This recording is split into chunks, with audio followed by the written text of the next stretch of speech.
Live. Now let's try it, ladies and gentlemen. Ladies and gentlemen, boys and girls, I'm your host, of course, Josh, aka Jammore, and today I have an extremely special live for not me but the guest as well. Today I'll be interviewing, for all my Naruto fans, I'll be interviewing Madara and Obito Uchiha today, the dynamic duo, the one of the greatest, I think, villain antagonist in all of anime or just like fiction history period. They're just so great and so menacing, and I feel the presence of that character a lot, and I really love these two. They are two of the greatest voice actors on this planet, so talented, so amazing, and I truly believe that they're gonna make it huge in the industry. I mean, Neil is freaking fantastic, and Michael is on the he's doing great things. I know he's working on a lot of stuff he can't tell us, but I'm just waiting for Neil to get here. But we have the amazing Michael Yurchak here, who I've of course previously interviewed, which did really well. I'm really surprised how the interview did. It's almost at 100 views, and I need to address something about that when they both are here. But I'm going to bring on the amazing Dr. Michael Yurchak. Can I please get a rounding rouse of applause? Thank you. All right. Hi, Michael. How you doing? I'm good. How are you? I am great, but nervous. But I'm always nervous. It's a thing. You know what I mean? I'm very nervous. I do know it's a thing. Yeah. So but yeah, Michael, this is a big day, and for the viewers who might not know, this is the first time that you and Neil are meeting each other. So Sure. I feel special, but like talk about that a little bit. Yeah.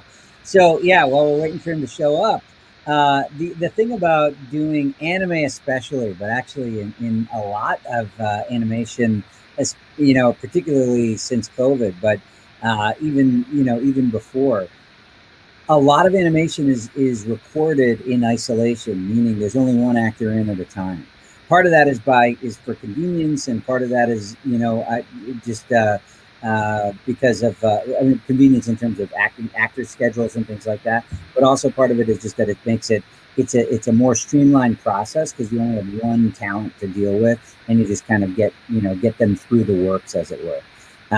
So, particularly in Naruto, we were always on our own, almost never even scheduled in a staggered way. So I mean, occasionally Neil and I may have passed one another in the building, but I don't even know.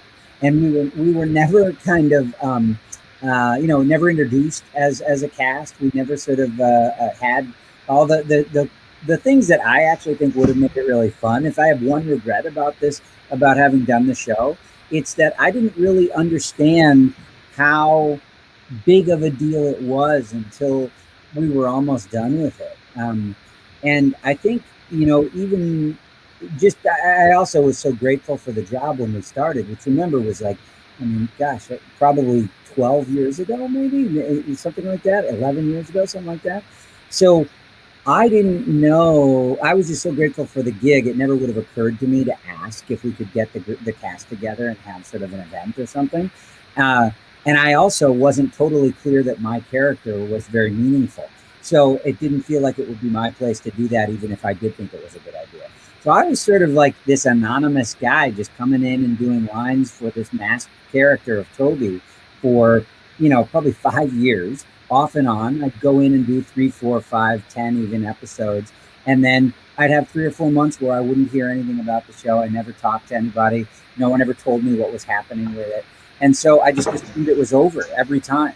And then I would come back in and do it, out of nowhere. So the casting director, this great woman named Sierra Leone, would email me and let me know, hey, we need you for another session, for another Naruto session. You want to come in and do it?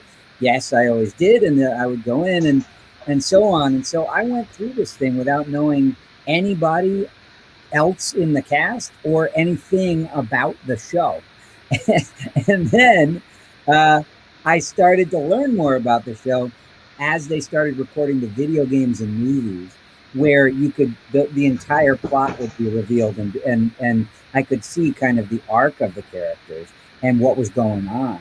And I hadn't known any of that. Again, like in anime, the way we do it, we get these, you get like a spreadsheet with all of your lines. And that's kind of it. It's not a script. So you don't really read it as a story.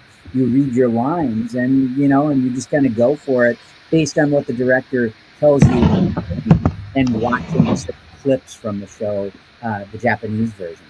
So yeah, this is all the long answer, trying to vent for time as we wait for him to show up. But Oh no. it's the short story is though, no, I never met him. I haven't met him. I'm excited to meet him. I can't, I think it's so cool. We share this character really because he plays. I think I could be wrong about this. Actually, you probably know better than I do, but I think he voices the young version of Obito, if I'm not mistaken. I'm not totally positive. No, that's Vic Mignogna who voices. Oh, you're right. Oh, Yeah, no, you're Vic right. Mignogna. Right.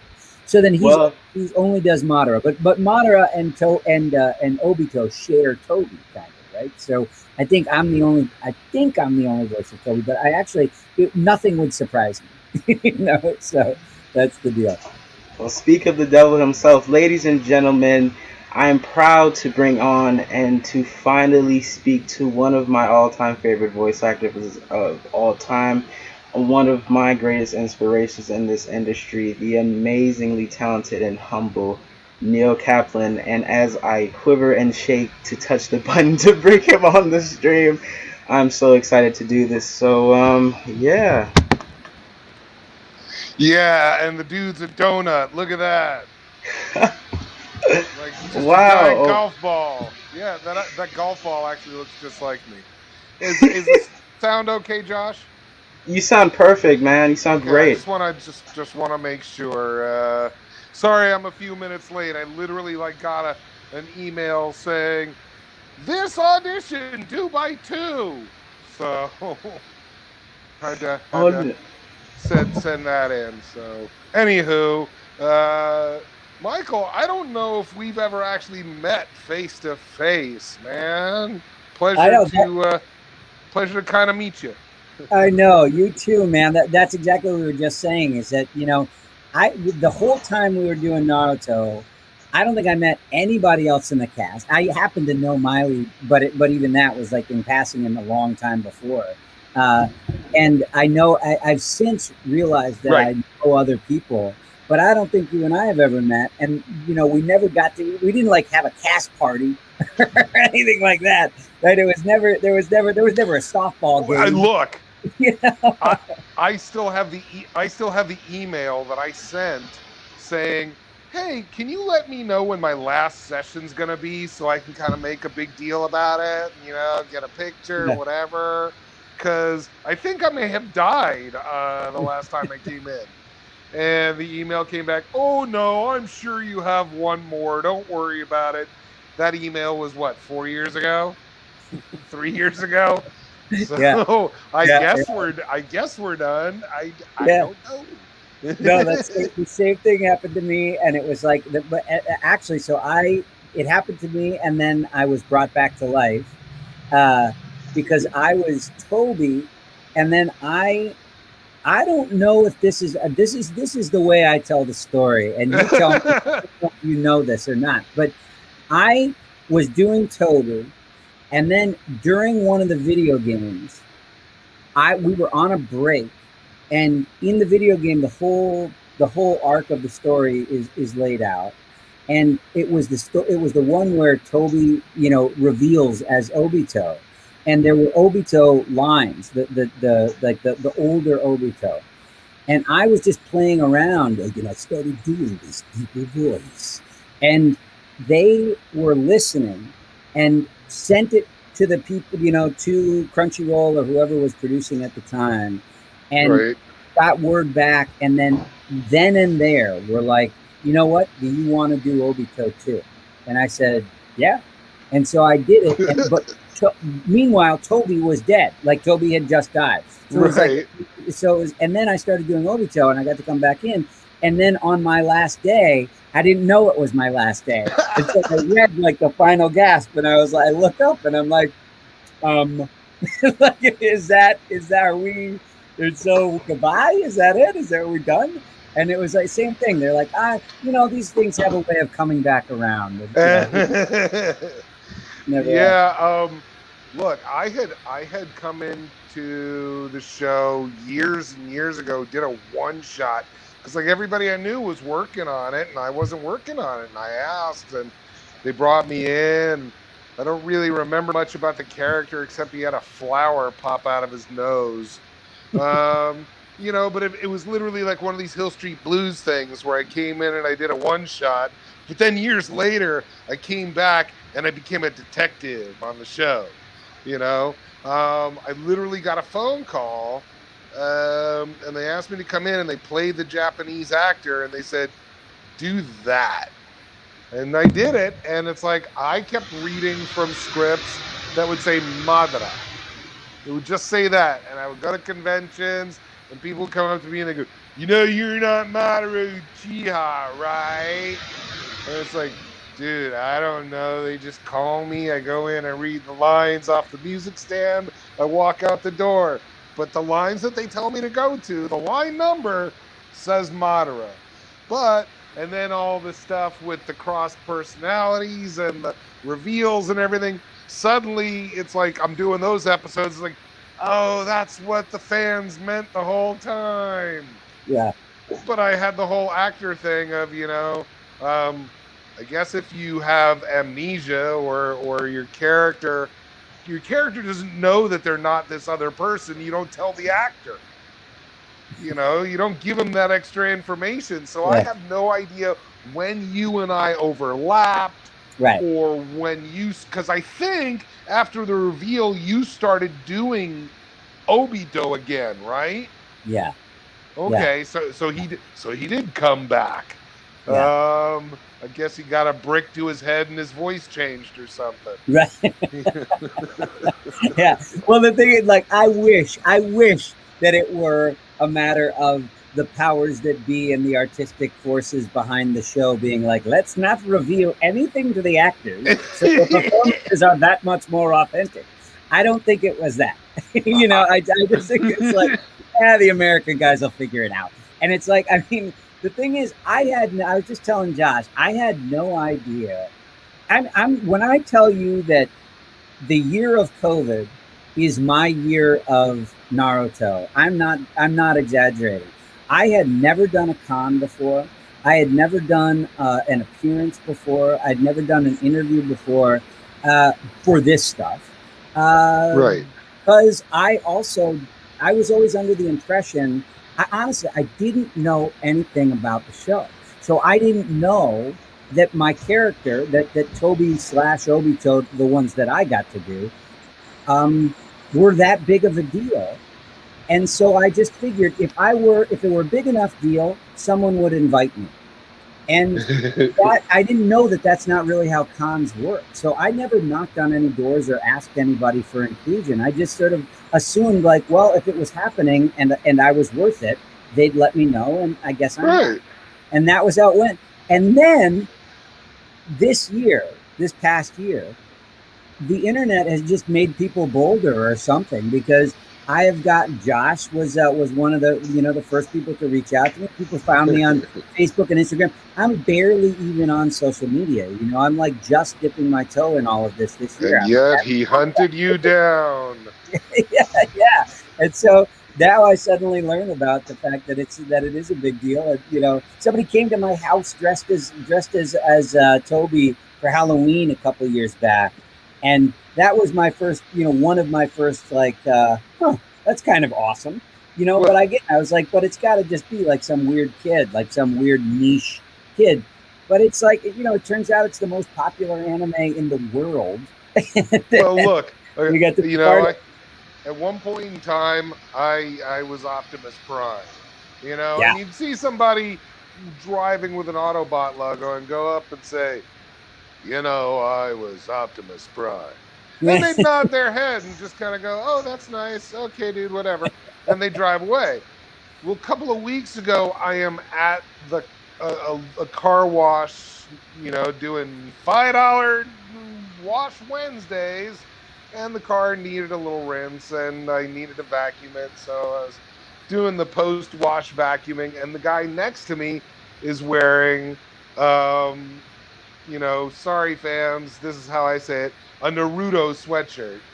Okay, and I go up, and don't shake your head at my pronunciation, young man. It's gross. I'm sorry. It is I know it's gross. gross. It's I know disgusting. it's disgusting. I get it. Deal with it. I'm off hours right now. Stop it. Deal with it. So anyway, so I say, so are you really a fan? Because it's got like the Sharingan on it, so it's like, all right, there's a chance he may be on our team. There's a chance he's on our side if he's got the Uchiha logo, if he's got that cloud going on there, little Akatsuki sort of hint, sort of, I mean, look, if he's wearing, sorry, deal with it, a Naruto logo, you maybe not, but you deal with it, that face, I can see you.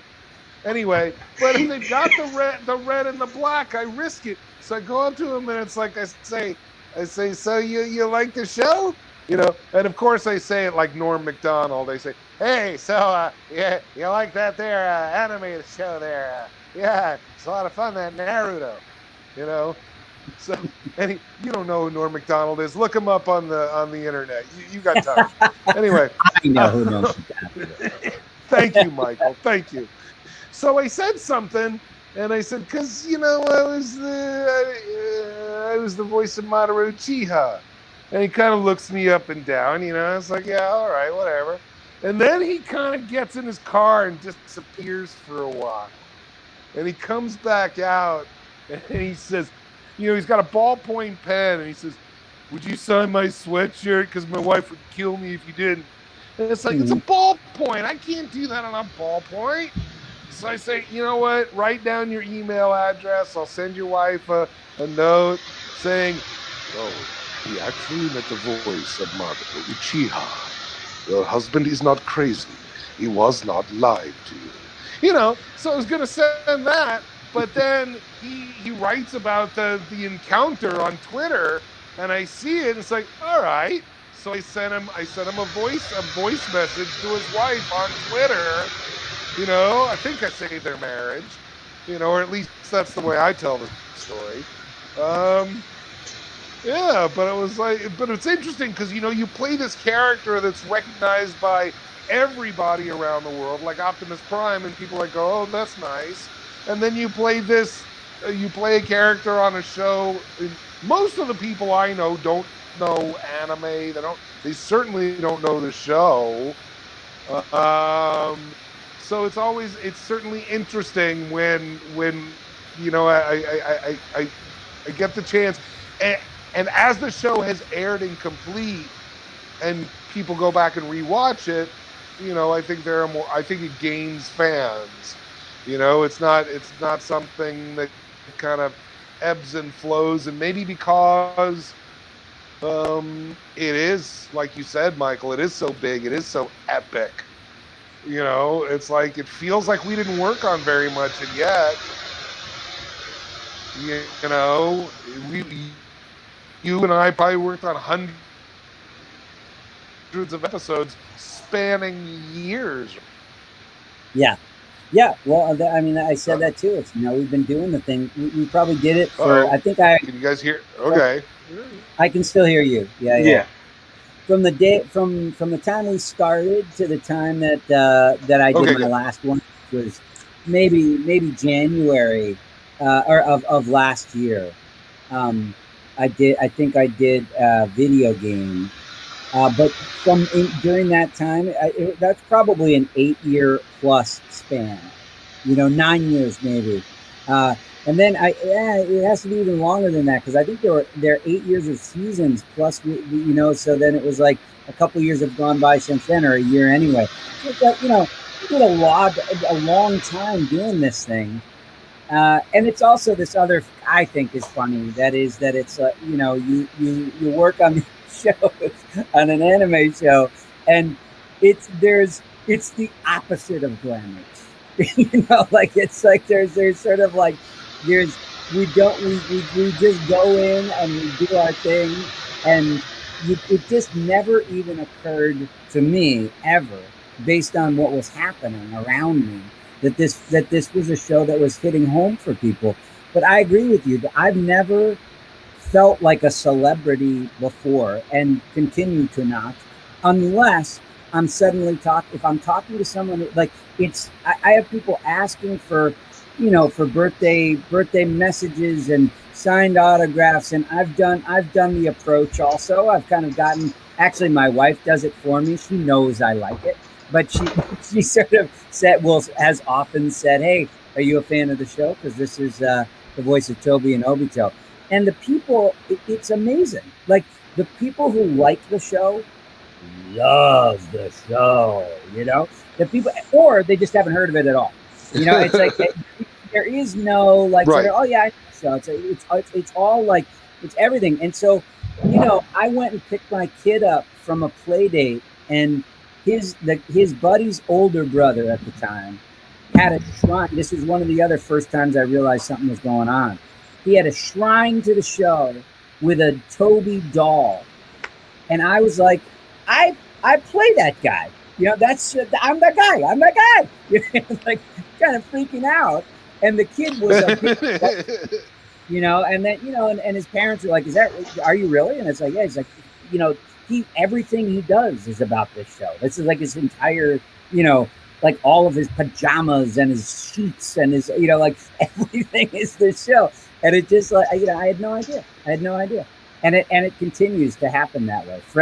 My friends' kids and all the rest of it. And not to mention, like, the adult fans too. So there you go. Josh, that's your big answer. No, I really could just listen to like both of you go back and forth. I mean, like I said, it's your first time you guys are meeting, so I can really listen to you guys there go was back a question? and forth. Oh no, I don't. Was there? No, I just think I really got off to it, and that's love to see. But before I say what I have to say, I have to show you guys my yearbook picture. More specifically, Neil, that I graduate in a few weeks, which is kind of crazy. Congratulations. Thank you. And here is my yearbook picture. Can y'all see it? Yeah. And I would like Neil to read what I put.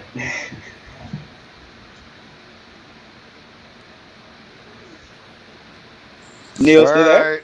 Let me see. Okay. Do not improvise what you cannot handle. Madara Uchiha. Perfect. Is that right? That's everything I want. Is that connection, guys? You sound great. You sound good. You sound. You're cutting out in and out a little bit. Oh, I guess he's gone. Hold on. Yeah, he'll be back. Maybe it's probably his connection, but yeah, I really just love seeing. Like, I honestly was not gonna ask any questions. I was gonna listen to you guys talk like back and forth. So where now? Tell me this, Josh. You are a senior in high school? Yes, sir. I am a senior. And where do you go to school? I go to. I done got the y'all are gonna find. All right, you're back. Hear me? I think so. Yeah. Okay. It's crazy. Okay. Sorry, guys. Oh no, you're fine. Sometimes that happens. A strong signal here, but all right. So anyway, put that thing back up. Let me see if I remember it. Hold on. I believe the line was, "Do not improvise what you cannot handle." Something along those lines. Word for word, bar for bar. Oh my god! Let's go! Oh my gosh, that's all I wanted. This is all I ever wanted. I really thank you. Oh my gosh, I picked that quote. I don't know. I just was like, because I just finished Naruto when they were asking for like senior quotes and stuff, and I was like, sure. I don't know what to put. I was just like, let me just look up Madara. What has Madara said that isn't psychotic? Let me just use that quote. And, yeah, that second part's the hard part. Yeah. So, I got to pick something that's. Look, it's I did a signing recently, and they wanted me to add some quotes, and I kind of go with approximate quotes because he just writes things. He says things that sound good, and but I wouldn't want to write on a box and somebody gives it to an 8-year-old. Right. Yeah, no, mine, everything I say is terrible. You know, it's all, it's all, I'm looking at a couple, it's like the Obito quotes there are all, the moment people come to know love, they run the risk of carrying hate. That's awful. You either die a hero or live long enough to become a villain. Hatred is Well, born. that's a good one. That's just not ours. But to answer your question, I go to a high school in Georgia, and it's an interesting high school. It's a very, how can I put this? It's a very conservative school, so we'll leave it at that, and we're gonna just leave it at that. And I'm graduating. Okay, fair enough. And yeah, Neil knows what I'm talking about. But I graduate May 28th. I was like, whose dog is that? It's not mine. Yeah, it's my dog. His name is Dave. Hey, Dave. Oh, sure, that voice comes ringing through. Yeah, I thought you were in New York, Josh. Oh, you thought it was, no. I was raised in Queens, New York. I lived there until I was 12. And my grandmother passed away when I was 13, and we moved down here to be much closer to her. So we've lived here since 2013. Got it. Yeah. Been an interesting life. Well, yeah, it's been a very interesting life. So, I'm definitely crying at graduation. My graduation is May 28th, and I will be crying like a little girl. So, I'm kind of nervous though. I mean, it's like you're jumping into a new chapter of your life. Like once you graduate, like it's go time. Like you're into the real world, college, student debt, all that. No, you're not. You're not in the real world. Stop it. You're in college. Where are you going to college? That is not the real world. Yes, it's more school, but I'm going to Kennesaw State University. So if you guys would like to send me fan mail, you can send it to my PO box. It's more opportunities to learn. It's more opportunities to grow. It's more opportunities to meet other people and expand who you are and expand your creativity and your knowledge. And it's the opportunity, quite frankly, to make mistakes and not lose your house over it. You know? Yeah.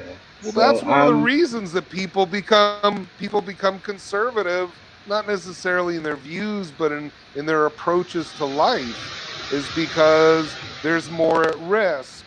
So if you get into the habit, Josh, of taking bigger risks,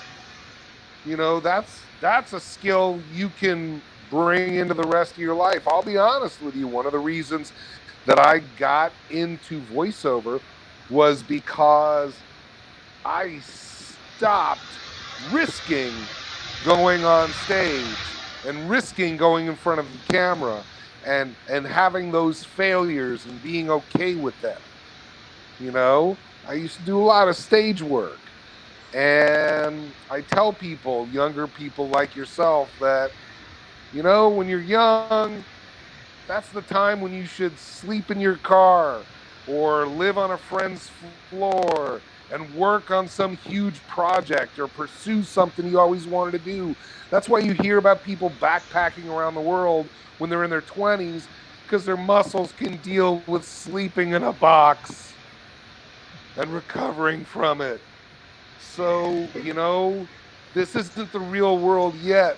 My friend, my young ballsy friend, this is the chance for you to spread your wings and try to fly. And if you crash on the ground, just brush it off and get the hell up. Change your major, whatever. Take another semester, whatever. I want you to challenge yourself and risk some things, because in the long run you will grow more from the things you tried and failed than you will from the things you walked away from. I appreciate that. Wow. Right? That gave me a chance. Right? Should I have said that like Madara Uchiha? You're good. I appreciate Neil telling me that, and not some man who's You trying to said take it over like the Take world. risks, my young friend. So cool. I can't get over that voice. You know, one thing that I've seen consistent with the dubbing for Naruto is that people have told or said that they always miss your voice as Madara. Like, I see that all the time. They're like, you know, the sub is cool, but Madara's voice is unreplaceable for the dub. And I completely agree. Like, it's so menacing, and it really gives, like, it gives like a Darth Vader like menacing like tall like Shao Kahn Mortal Kombat like dark menacing like approach to it, and I just really see that portrayed through the characters. Like Madara is the Emperor, and Obito is of course Darth Vader, as I the way I've always put it, because of the twist we find out and stuff that happens. Like Madara was the reason that what was the girl's name? I can't remember her name, but killed his girlfriend. He was Green. like, I killed. What was her name? Green. Rin. He killed Rin, and I was shocked when I found that out. Like he was behind everything, and then to find out that Madara was tricked into doing things was just like it was crazy. But we're definitely gonna talk more about that. But yeah, it's so cool to see so much love that Neil like gets for his character. Like I remember like freaking out when I first heard it. My funny thing, Neil, my friend was like, Joshua, you know, you're watching Naruto, but you should try to get Neil Kaplan. He was Optimus Prime, and at first I was like, no, that was Peter Cullen, but okay. And then I researched who you were, and I was like, oh wait, he was Optimus Prime. And I watched that show as a kid, and I was gonna tell him like, oh, you're not right, but okay, thanks for telling me. I'll look into it. And I was like really excited, and then I got to episode 322, which when they brought him in, and I was just there like in glued to the screen. Like my eyes were glued to the screen, and I've loved that character ever since. I'm so mad that I can't get an action figure or a statue that won't literally rip my wallet in half, because every modern statue is like either $300 or $400, and I don't want a Funko Pop. Like I know Funko Pops are cool and everyone wants it, yeah, but I want like that full statue where I could like take his fan and just go whoosh. I don't want it to be like just there stationary, and I want an action figure. Like somebody needs to get on that like immediately. I'm so mad. Well, And Obito has a it sounds like figure. somebody needs to. It sounds like somebody needs to mow some lawns and save some allowance money up. Or is that just what we did in the '70s? I'm Anyway. confused. Hey Neil, were you? Look. What's that, Michael? I was just going to ask you if you were Optimus on the recent version of Transformers, the one No. Transformers Robots in Disguise. Well, the first Robots in Disguise back in 2001 Okay. with Saban. That was also through Jamie. That was the first time that Optimus came back as a vehicle. So But not spent a not few the, years. I just did one episode, and I just was curious as to whether or not you and I had any other overlap. That's all. I did one. Well, if you did the one, because at this point it was 20 years ago. Oh no, I did it maybe 5 years ago, or 4 years ago. Okay, so that was the more recent Robots in Disguise. Yeah. In that case, my friend, you actually worked with Peter Cullen, and this is how Peter sounds these days, as opposed to how he sounded in the 80s. Autobots transform and roll out, which of course is along the lines of what I did, but mine was in that general ballpark. Now, Josh, about what you were saying, first things first, all right? I appreciate the love for my performance, but what I did was based on the original Japanese actor. So I listened to him, and I basically channeled the energy that I heard, for those first couple of years. That's pretty much what I did. I was working with Mary Elizabeth McGlynn, who was on the planet, and she took care of knowing the lore. She knew everything down to the molecular level. And so she would explain it to me, play his original line, and I would take those two things, combine them with the line that's written before me, and that was the you know, so all the props in the world. And I gotta say, do you know the anime voice actor Kaiji Tang? Who? No. Was that? Okay. Well, anime is a huge universe, so it's okay. But he's a friend of mine, a younger actor, and he wrote the other day that to be successful in the anime industry, you have to start whether your performance is as good or better than the Japanese. Right. And his post, I wrote, I guess I'm successful. Yeah. I have gone on YouTube every now and then and marvel at the comments, and I appreciate it. You know, and I tell a lot of the fans, I actually pop on there and comment and let them know the praise goes to the, you know, isn't his last name Uchiha? Yes, that's his last name. Kai. Yes. I think. Right, so he's like in the family. But a great performance that inspired everything I ever did with the role. And yes, we always have debates. Me and my friends go back and forth about which is better, like which dub or sub. And honestly, both are amazing. I mean, especially in the case of Naruto, it's just so good. Like, oh my god, it's so great and it's so amazing. And I listened to the original. Let me see if I can pull it up actually, because I have my phone here and I could probably pull up what the original Madara Uchiha actor sounds like, and it's just so amazing to hear it. Because I'm not used to sub. Like I mean, people are gonna crucify me for this, but I don't like sub that much. I really don't. That's just me. But you know, it's just what it is. I don't like sub that much. I'm really a dub guy, and I'm trying. Let's see. Let's see if. Oh, it's connection. I think it might be me. Neil still here? Anyway, yep.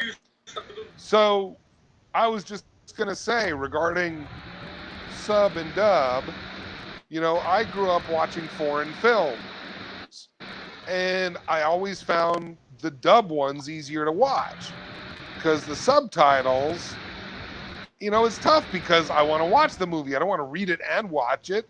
I want to watch the filmmaking. So even before I became a voice actor, I preferred my foreign films dubbed. And of course, I knew they were dubbed, so it never bothered me that lip sync wasn't right. Now that I work on it, lip sync is a big deal, which I, as an audience member, I think is curious because, like, I know they're two separate things. It should be okay if they don't match. But as the person that's being hired, I want to do what the person who's paying me is asking for. So it's lip sync. Yes. Yeah, that's what one thing I noticed, and now I have to, I'm gonna real quick play the original Japanese version of Madara and tell me if you guys can hear it. It's just as I expected. But I see you. That's not who I thought.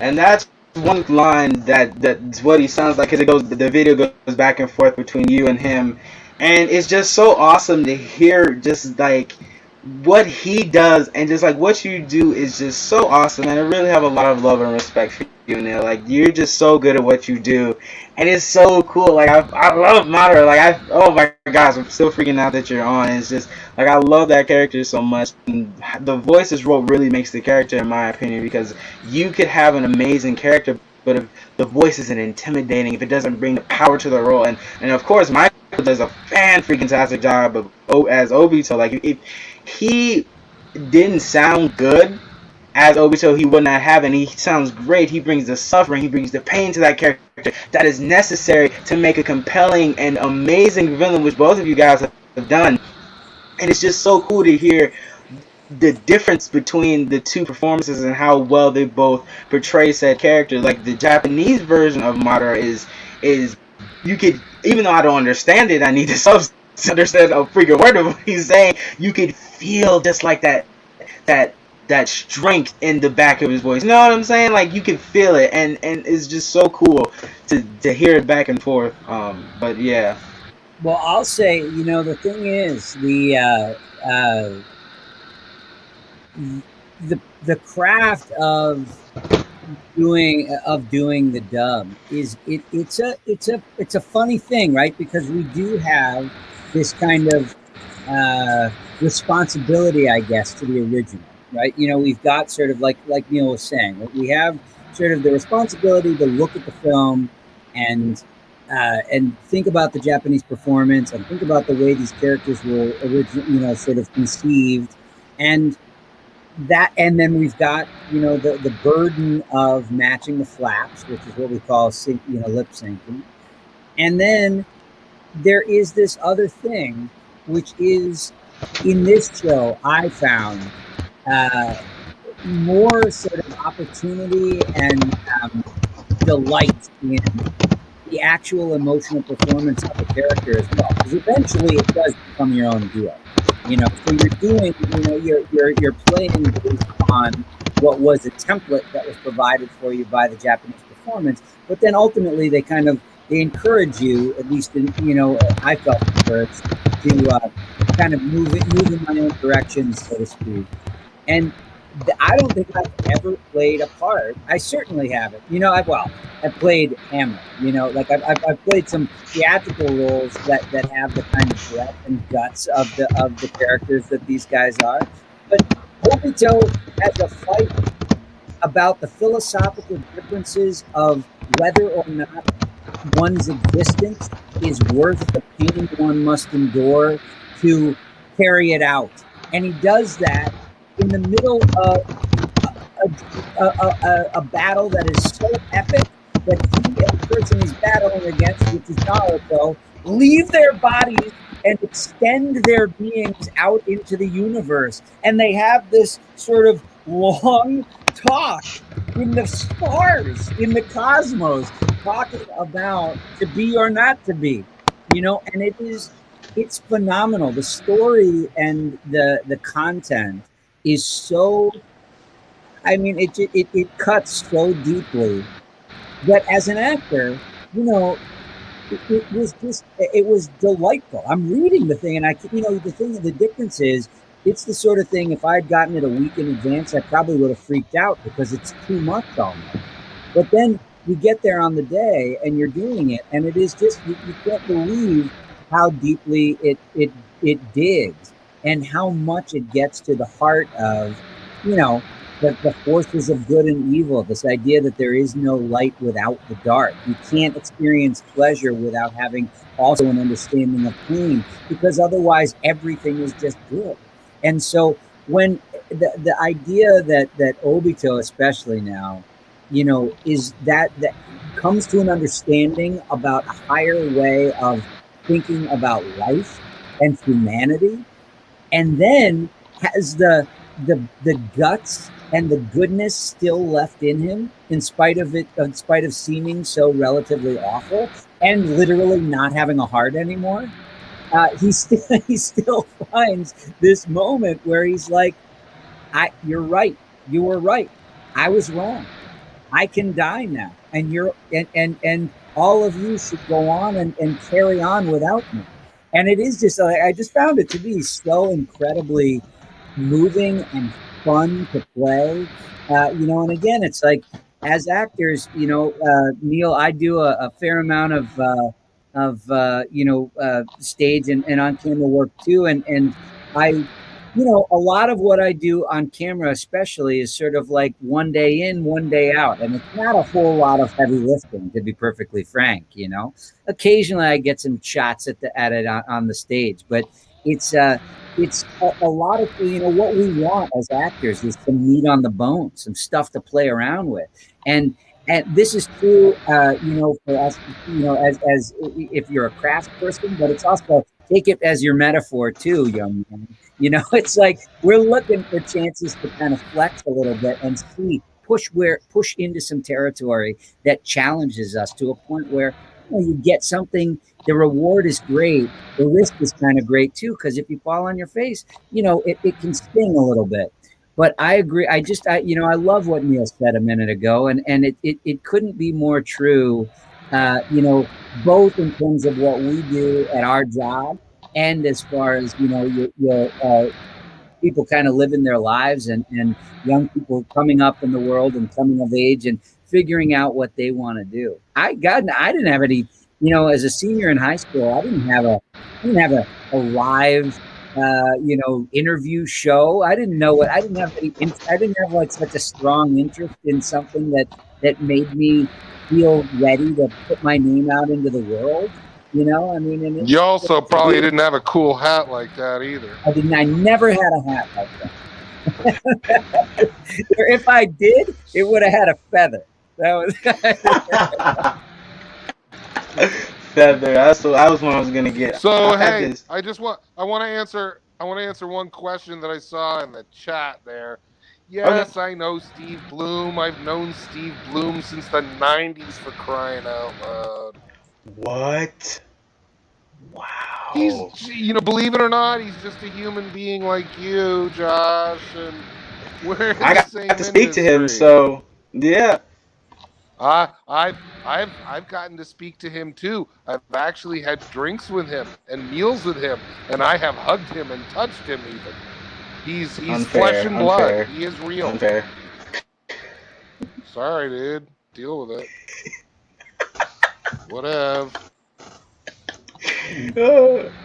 But the question, Michael, if you're wondering, someone in the chat asked if you or Neil have met Steve Bloom, and I know we talked about this when I texted you. You said you have, but in passing.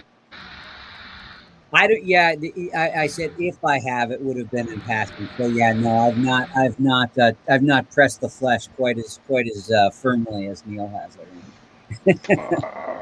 I have his phone number, but no, you won't get it. Gross. So relax. Wow. Jumping Jiminy Christmas. Jeez. That's really.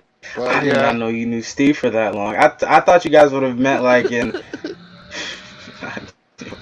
We did Digimon together back in what, like 99, 2000.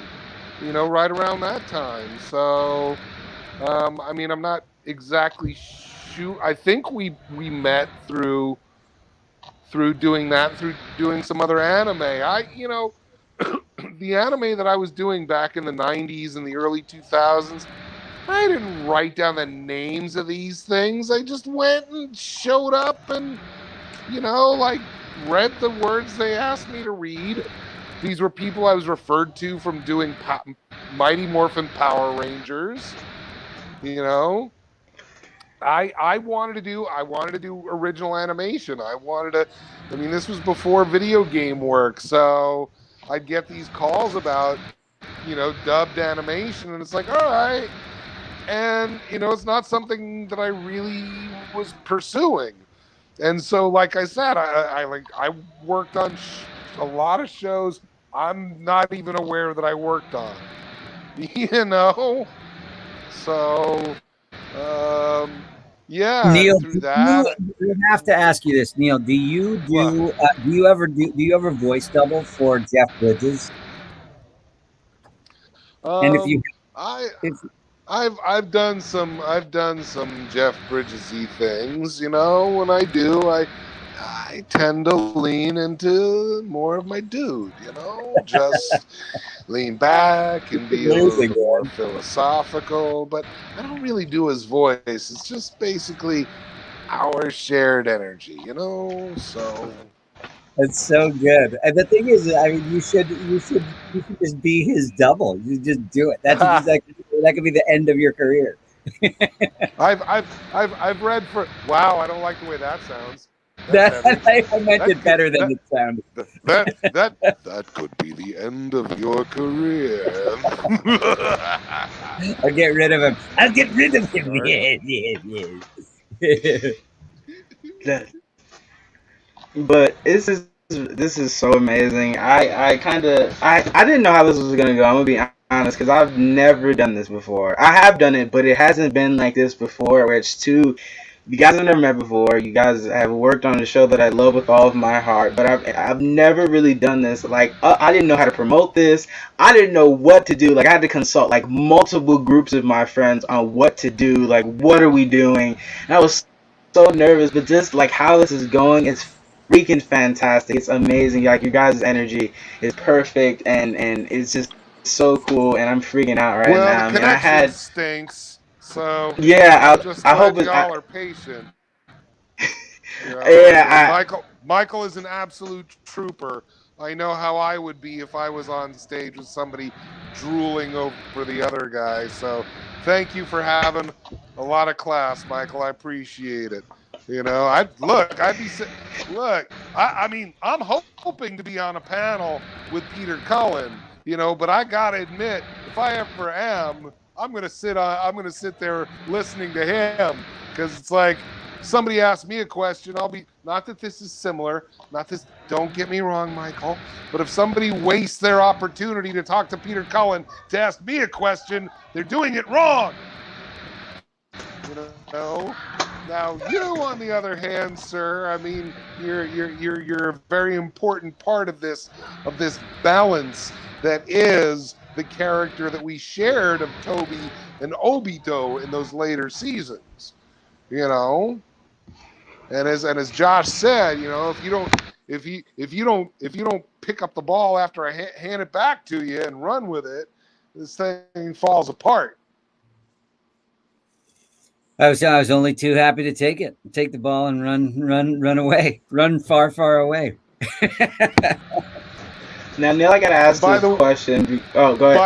By the way, to Naruto Theory, 2014 Supernova. Come on, man, get cracking, talk to those people. And here's an idea: get Michael and I down there together. Hey, you know. Well, look, I haven't been to Supernova since Voltron's come out, for crying out loud. And I got to show Michael around Australia a little bit. So, oh yeah, come on, Theory, let's do it. Come on, Theory, get cracking on that. All right, so that's my plug. Not Michael, Neil, I was going to ask you this question because Madara, of course, spoilers, if you guys have not seen it, Madara does die, which died due to slip up, but he gets absorbed by a giant marshmallow, and there are rumors of his death. But I've seen characters die far more definitively and still come back, you know, for an additional series or something. So, and let's not forget that in one of the video games, I'm doing young Madara, old Madara, medium rare Madara, medium well Madara. Okay, I'm doing all them dudes. Okay, because you forget the one that the kids are all excited about on the internet is what is now I'm trying to remember the quote. They say it all the time, but what I really remember is, go ahead, Josh, tell me, what is it? It's the accursed world quote. The what? No, the accursed world quote from old Madara. I'll just say no, it's okay. It's okay. I'll just say this. This accursed world. Hold on. Hopefully the mic picked that up. It did. Nope, too late. Sorry, man. Okay, no, too late. You cannot do your investigation and your homework with the camera on you. You're supposed to do this ahead of time, man. I wasn't ready for the quote. I forgot the quote, but were you? So obviously the character Akatsuki came in, and a lot of fans do not like that character. I think it's I'm sorry, I thought you Akatsuki. I think sneezed it's her there. name. It's not. Yeah, it sounds like something you would say, right? When somebody sneezes, you just go on and. I'm sorry. I don't, look, these days, I'd probably get in trouble for saying something like that, so I apologize. Look, we all have names that would sound, very interesting during a sneeze, Right. But I was gonna Just leave ask. it A at lot of that. fans weren't happy that Madara wasn't the villain to end off the series, and I want to know if you share that same sentiment. If I'm upset that Madara wasn't the villain to end the series with, Yes.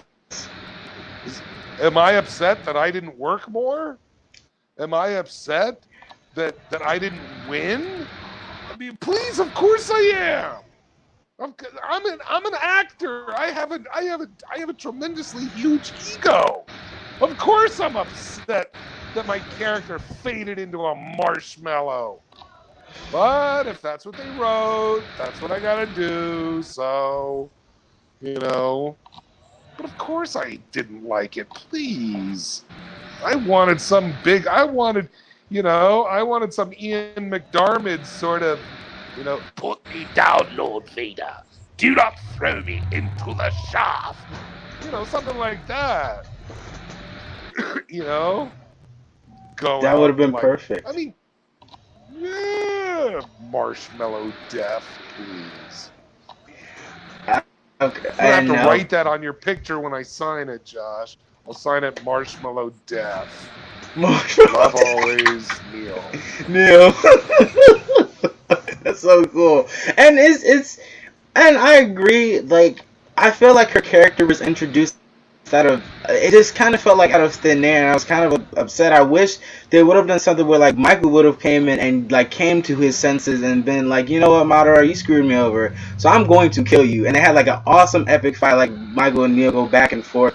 I said Michael and Neil, but I just really wish Obito and Madara would have like gone to blows, and he kind of did because Black Zetsu possessed Obito, kills Madara. I guess he like shoves his hand in his chest and kills him, but it just felt like really out of nowhere, and like Madara got this super power up, and I was just like, come on, like Naruto and Sasuke had their power ups, their own individual power ups, and I just really feel like they dropped the ball with that. In my personal opinion, they dropped the ball with All that. right. Like I really felt like they could have done something Josh, more. I'll make you an offer. All right. I'm ready. You I'm write ready. the scene, and then you get fans to make sock puppets of Madara Uchiha and Obito, and you make sure you get those sock puppets to Michael and I before the first time we do a convention together. And I will throw this out on a limb, okay, Michael. We will perform that scene. You write it.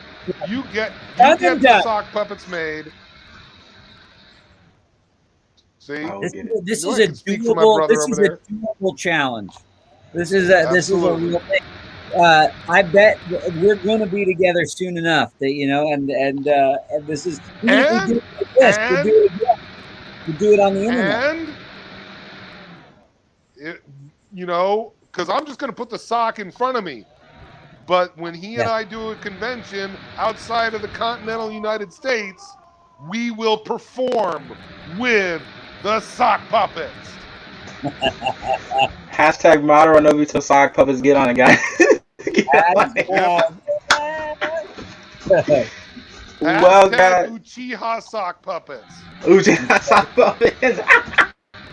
But yeah, I really loved your guys' performance, and like I said, this has just been such a joy to talk to you guys. I had everything lined up, but you guys just came in and in the best way possible altered my plans. So I just love this, and one thing I was gonna talk about was like I found out a couple cool things about Neil was that you got your start as a comedian doing impressions of Ronald Reagan and Richard Nixon. So I was gonna ask, do both.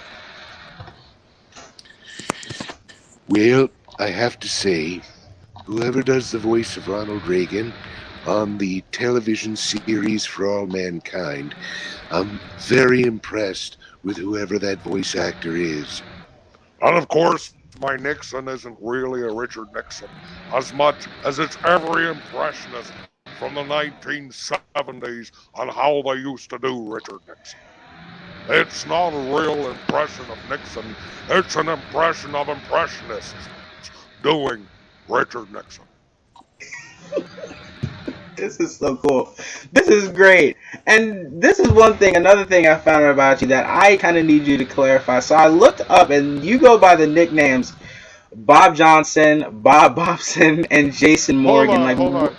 No. Lies, and more lies. I don't know who this Jason Morgan is.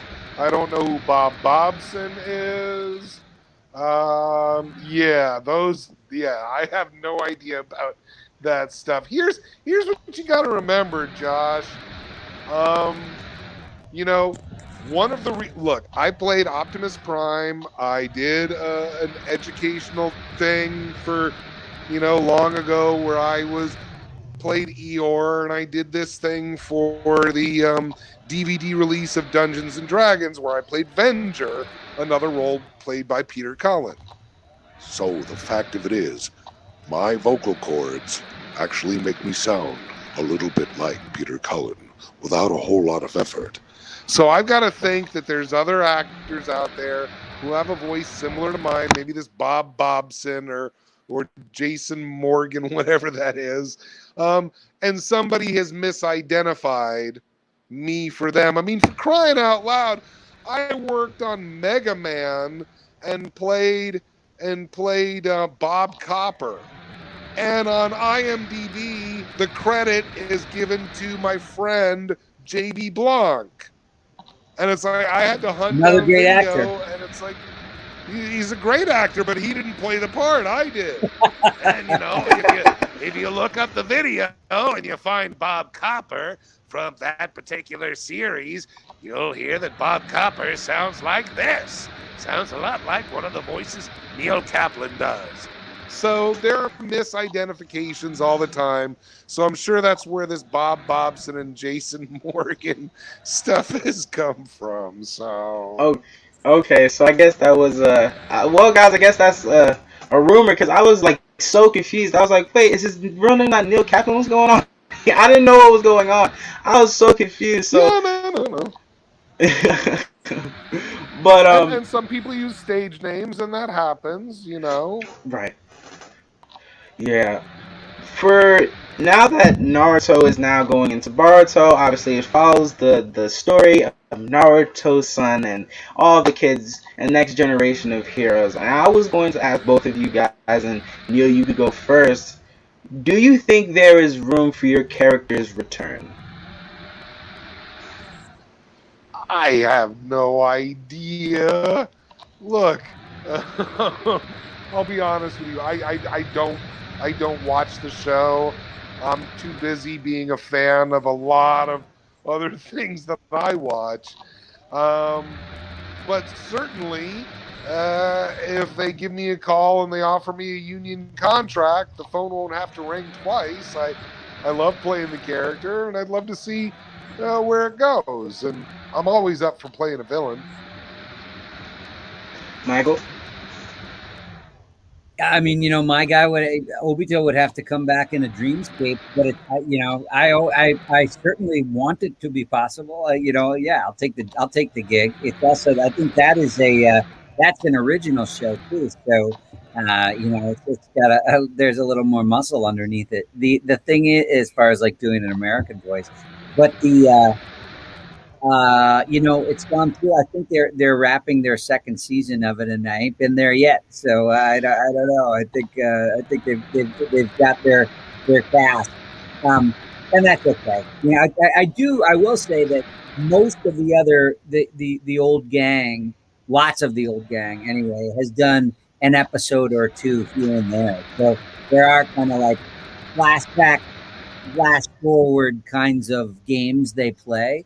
And the world is definitely flexible enough to leave room for just about anything. So I'll never say never, and I'd of course love to show up. But I was, I won't lie and say that I'm holding my breath. Got you.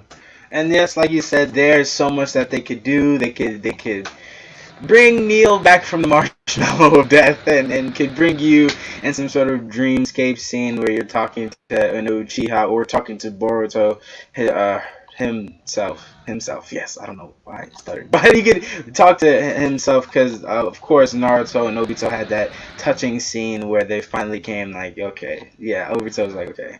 Right. And I remember crying when Obito was like, I'm alright now, I get to see Rin. And he's like, the character, I think it was Akatsuki, shot a thing in his chest that like disintegrated him. And Naruto tried to stop it. And Obito was like, it's alright, man, I get to see Rin. Y'all go beat her up, man. And I'll see y'all later. And I'll catch y'all on the flip. I was like, oh my God. Like, I was tears, visible tears. I was so sad. Because like I said, Michael, you did so good with that character, and Obito is such a cool and intriguing villain and character. He's not even a villain. Heck, Madara isn't even a villain, because they all want to bring peace.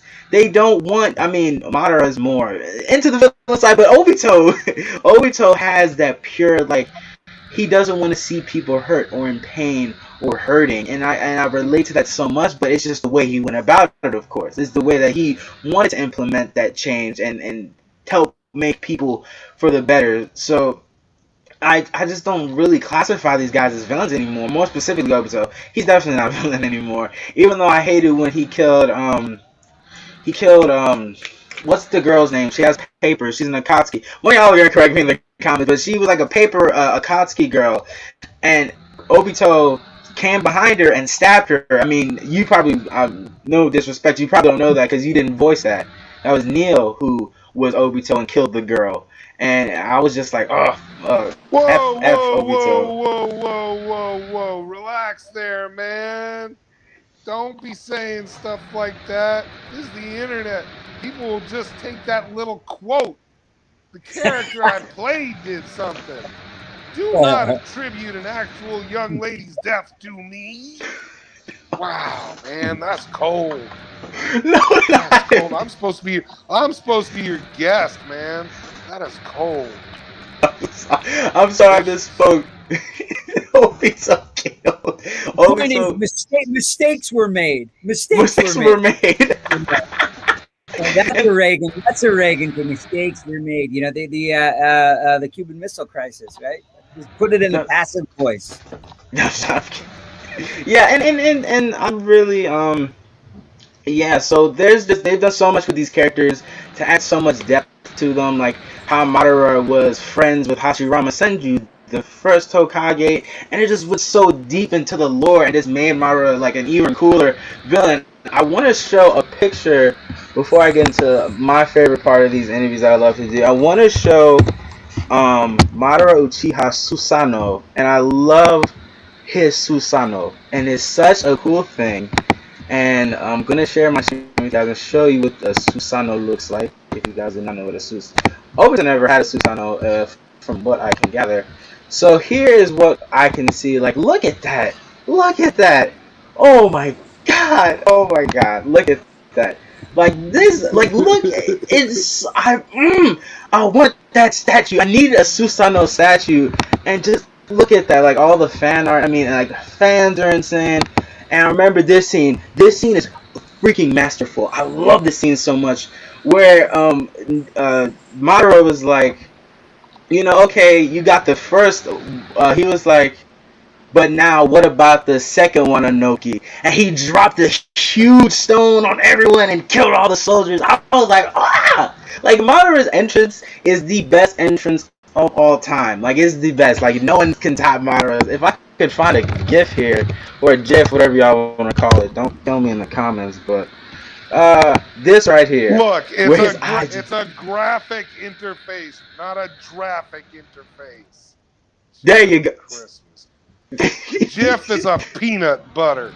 Just stop it. And now the debate has been so. And just look at this, like, oh, that goes weird. But like when Madara comes back and like we see like he has Hashirama's like heart, I mean, like, face in his body, and that's why he's still alive. And just how cool he is. And I wish I could find. I wish I had like clips I could play that had like the actual audio, but I guess it doesn't do that. But it's just so cool to see where these characters go and their powers. Neil, what is your favorite thing? Power Madara's ability. Favorite Madara ability. At my age, I would say his ability to grow hair, his ability to grow luscious, beautiful, thick, gorgeous manes of waving hair that just always looks perfect in the wind. That is a power that I could use. I'm just saying. Michael, favorite Obito ability. You're muted. You're muted. You're muted. Kicking all kinds of ass. That's all. I need that. I need that. Such a cool character. And now, guys, we're gonna get into my favorite part of the interviews, and I'm gonna do this with Neil. But Michael, you get a redo on this because the last time you were here, you underperformed and got 10 questions answered. But I would like to welcome to you guys my segment, Weird and Wacky, where you have 1 minute to answer a series of random and wacky questions. No one has answered a record of 15 questions, but Neil, the championship holder, is Simon Northfleet with a record of 14 questions answered. Do you think you could beat Simon? With this connection, probably not. I know. I'm sorry if it's on my end or what's going on. I do. Don't worry about it. It's just I don't want people judging me because something's going on in the atmosphere. All right. I mean, on a given day, if we were evenly matched, I would wipe the floor with him in much the same way that Madara would kick Sub-Zero's ass like a little bitch. I love this man. I love this man. Sorry, all right, I'm about to pull up the Mortal Kombat and watch him go. Madara would kick his ass. What did you think of the new movie? It was fine, although I have a major problem with what sort of Mortal Kombat is this thing that's been going on for a while, and they have like any other fight organization, they have a governing board, right? Raiden tells us that the gods, watch this whole thing. What good is a governing board if they let one team murder the other team before the sanctioned battle to the death? That is a whole lot of hokey BS. I cannot stand for it. I cannot abide by it. What kind of organization is this Mortal Kombat? Ha! Completely. I thought it was like, I would have loved to have seen a tournament and stuff, and that's a whole other. Like the Mortal Kombat movie, I thought was really good. I gave it an 8 out of 10. There was just some things I would have liked to see. I mean, the fatalities were dope, and Joe Taslim did an amazing job with Sub-Zero, but yeah. It was fun. It was entertaining, but I'm just talking about the governing board that oversees this entire thing. You know, much like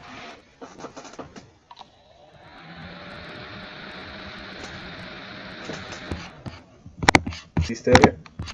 Oh, we got cut off. Man, I don't know what's wrong with the connection, but I guess that we gotta I guess we gotta sing, so I'll sing for nope, never mind. Sorry. I'm not singing, guys. I'll sing for y'all next time. Sing dream coming soon. Neil, you still here?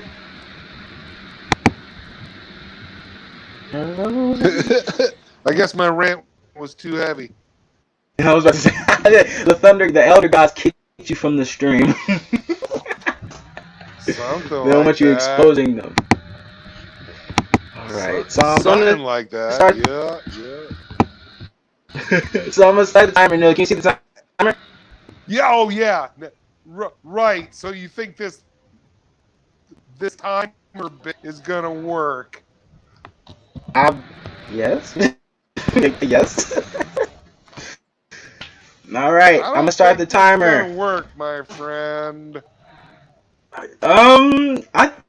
I mean, hey, even though the connection is a bit wonky, I have a Go timer ahead. on my phone going as too. So, let's see. All right, Neil, I'm gonna start the timer in 3, 2, 1. Weirdest food you've ever eaten?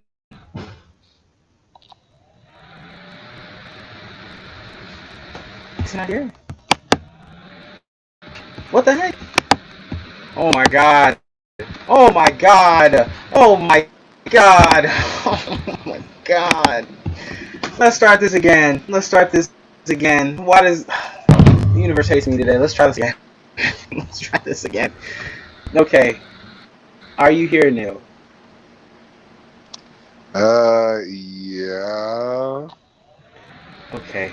Let's try this again. And I'm not putting up a timer. You're just gonna have to trust me. Just gonna have to trust me. Trust me. Alright. So, I'm gonna start the timer in 3, And hopefully 2. there won't be too much of a delay. I know. Oh, God. God. Okay, hold on. Let me say something. Yeah, you Yes. don't seem to Yes, understand doing- that if you're gonna try to time me and judge me, and there's a lag time, that's that's not that. That's not a good idea. Okay, well then I'll just ask you weird questions then. So let's begin. What is the weirdest There food we you've ever eaten? go. Say what? What is the weirdest food you've ever eaten? I think I ate some crickets in Mexico once.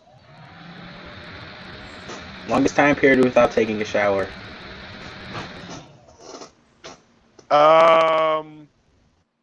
College. God. Superpower you wish you had in real life. Time travel. Would you rather eat 1,000 bees or 1,000 spiders?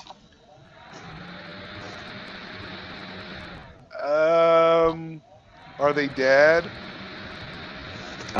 They could be alive if you're into that. No, I'm not.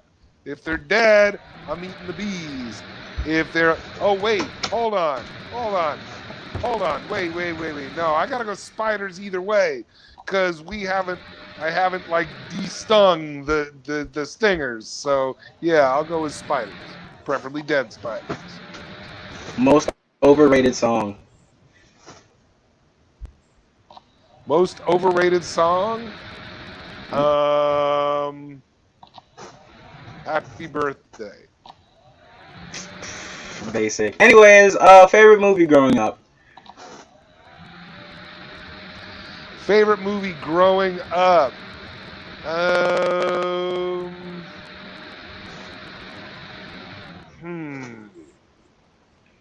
I mean, does Star Wars count since I was 10, or do you need something earlier than that? Hey, it doesn't matter. As long as it was when you were younger. I saw Godfather 2 when I was 7. That was fun. I don't think you should have been watching that movie at that age. I don't think you should have been watching that movie at that age. My grandparents took me. I'm going to trust them. I'm going to trust my grandparents over you, Josh. All I'm saying is a 7-year-old watching an R-rated movie. I remember, I would never forget, I was watching Logan, that Wolverine movie, and I heard a baby crying. Man, what are you doing with a baby in this R-rated movie? Take him home. Take him home. Dude, my wife and I went to go see 2012 at an AMC in New York City, and these people like wheeled in the whole carriage and the kids, and it's like, at these prices, I'm not surprised they opted to see the movie and not pay for a babysitter. The kid was quiet,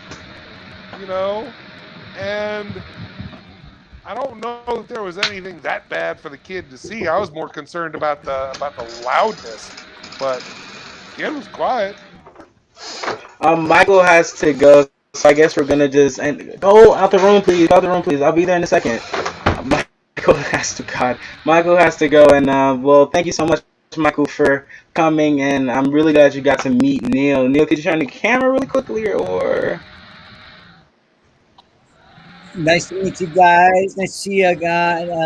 Josh, Neil, great to meet you, man. We'll see you again. I know it. Bye, Michael. Thank you so much, and I don't think he's lagging. I will be there in a second. I need to talk to you. Okay, well, Neil is here. That's why you're lagging, because you're on the phone. You're on the phone. You're on the phone. That's why. Jacob, please. What? I need the charger. You can get the charger in a little bit. Why? It's not in here. Let Jacob. Bro, please. Let Jacob get the charger. God, the charger's not in here. I promise. I promise. It's you know not what charger I'm talking about? the one for the PlayStation. It's not in here. Stop touching my pennies, please, please, please. You're embarrassing me. Thank you. Make sure you say the word pennies clearly. It sounded wrong. That's all I'm gonna say, man. It just sounded wrong. Oh my god. Oh my gosh. Well, Neil, just thank you so much. And since you're here, I guess I'll ask this question to you. I love to end off my interviews with this, and I just like to say to you, this has been an amazing experience, and thank you so much. And I really am a huge fan of yours. Like, this is a dream come true for me. I love what you do. I love the work you do. I love how you do it. Like how kind you are to me on the internet, and just the fans in general is just fantastic. And I just need more people to act like that, because I really feel like a lot of change will be made in the world if people act the way you do. So thank you so much for coming on. And my final. Well, again, you know, I will say, just like I gave the credit for the performance you enjoy to the gentleman who originated the role, I have to give credit when people like you talk about my kindness on the internet. I have to give it up to people like Mark Hamill, quite frankly, who has a lot more people, you know, like clawing at him and wanting his time, and he sets a great example. You know, he's a role model for me in how he treats people on the internet and how he makes efforts to try to spread positive energy and positivity for people, you know, and what we each have to offer. And, you know, basically you and I take up about the same amount of space on this ball of dirt. And if things go wrong, they go wrong for everybody, not just for you or not just for me. So I think a little kindness is important. You know, it goes a long way. So I appreciate you noticing, and I also appreciate you seeing through those times when I'm kidding around and playing and teasing people and having a good time and pretending to be a curmudgeon. You know, so I thank you for your indulgence and your kindness. And enjoy your graduation, brother. You know, enjoy every second of it. I will try not to cry. Just don't worry about crying. Just do me a favor and don't do anything silly at a celebration, and don't let the friends or the people you care about do anything that might jeopardize enjoying this coming summer together, if you know what I mean. Yes, I do. Well, my last question to you is, what is your current message to the world during these current times that we live in? Obviously, we're in a global pandemic. Laws are being changed. Things are happening daily around the world. And so what would you say to people who are down and in need of hope? Well, look, the planet's going to survive. Whether people are around for it is a different story. So we do what we can to start moving things in the right direction. And look, just because somebody else had something when things were unfair doesn't mean that we should continue to have them, or doesn't mean that we should get them when we're trying to be more fair. You know?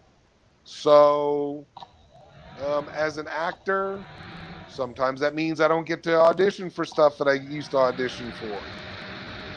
But my friends get those opportunities now.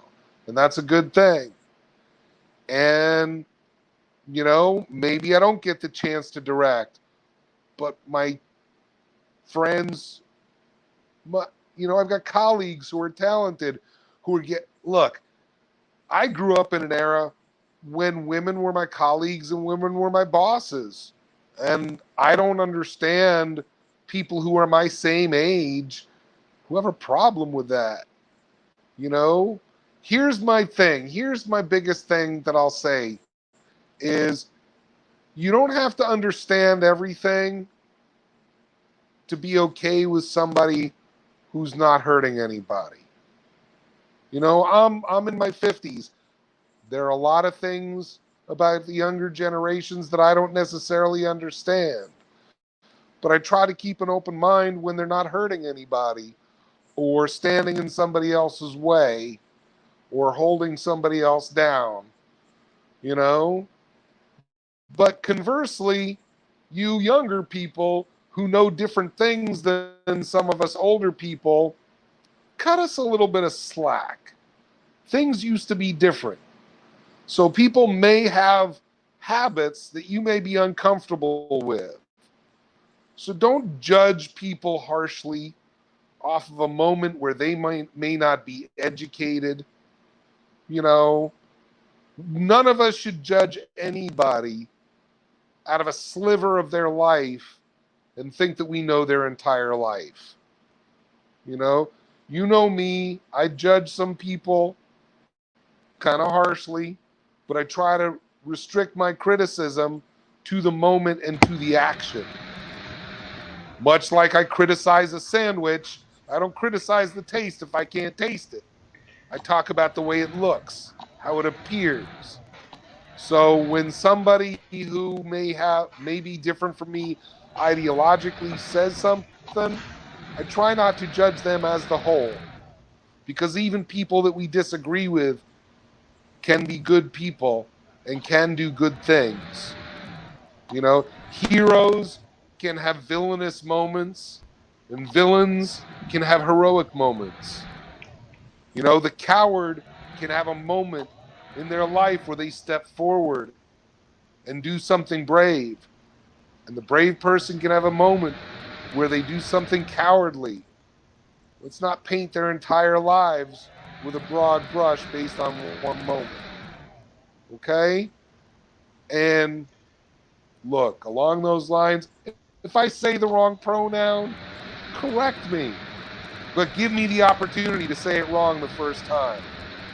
Just like if the silly white guy mispronounces your name the first time, correct me. Give me the opportunity to say it right the second time. I grew up in an era of, Bob, Fred, Alice, Jeanette. So when I meet somebody new, tell me how to pronounce your name the right way. Please understand that my background is different than yours. All right? I want to learn how to say things the right way, except when it's the show that I worked on and it's Naruto, so deal with it. But and part of the reason that I do that is to see good people like you, Josh, blush and freak out over something that ultimately really isn't that important. All right? But if it were your name, my friend, you would say it once, and I would, darn it, try to gather my attention, focus it on you, and say it right the second time. We've all had a tough year. We've all had a tough year. When we start getting out and about, cut people some slack. Be the bigger person. Be the better person. It's okay let the jerk in front of you in traffic. So what? You know, if somebody sped up to get in front of you in line at the supermarket, let them. If somebody has 20 items in the 10 item line, fine. Hopefully this past year has taught us, you know, there are sometimes not to sweat the small stuff. All right? So hopefully I gave you one or two nuggets that I've picked up along the way from being an old guy and trying to look. I have some motivations in life. I don't want to get in trouble, and I want to try to leave the place a little nicer than I found it. Right? And that includes being nice to strangers who come up and want to say a nice word. You know? I appreciate your afternoon, Josh. So if that's it, I think I will say A fond farewell, my friend. Is there anything you want to plug before you head off? Look, if anybody wants to become a better writer, I don't make any money off of this, but I worked on an audiobook recently. I narrated it. It's called Writing Tools, and I swear to you, if you buy the book or you listen to the audiobook and you do the lessons that are there from the writer, I promise you, you will be a better writer.